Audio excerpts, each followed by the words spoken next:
নামাজ বেহেশতের চাবি। তো নামাজ যদি বেহেশতের চাবি হয়, তাহলে সূরা আল ফাতর 17 নম্বর আয়াতে যে দেখলাম যে আল্লাহর আনুগত্য করলে ও রসুলের আনুগত্য করলে তাকে জান্নাতে দাখিল করা হবে, তাহলে যে উল্টি গেল, সে নামাজ বেহেশতের চাবি তো পবিত্র কোরআনের কোন একটা আয়াতে আমি খুঁজে পেলাম না।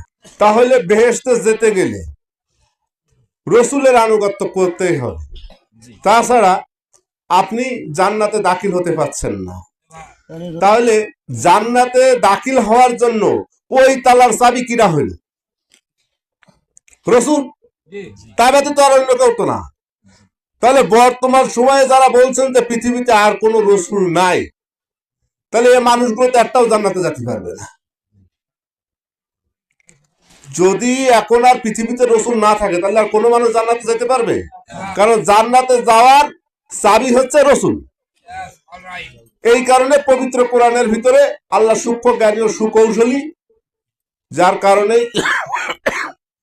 আল্লাহ রাব্বুল আলামিন বলছেন যে আমি মুমিনদের মধ্যে হইতে রসুল প্রেরণ করি, যে আমার আয়াত সমূহ তেলাওয়াত করে, তোমাদেরকে পবিত্র করে, তোমাদের কিতাব ও হিকমত শিক্ষা দেয়।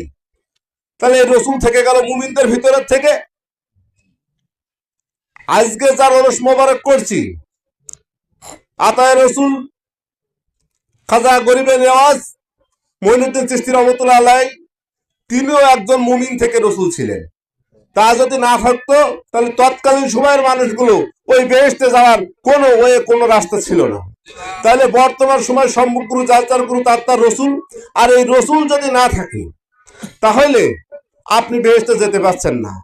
তাই এই সম্মুখ গুরু রসুলের কাছে এসে যখনই আপনি তার আনুগত্য করছেন, সেজদার মাধ্যমে তার যখন বায়াত গ্রহণ করে তার আনুগত্য শুরু করেছেন, তখনই আপনি ওই জান্নাতে যাওয়ার রাস্তাটা খুঁজে পাচ্ছেন।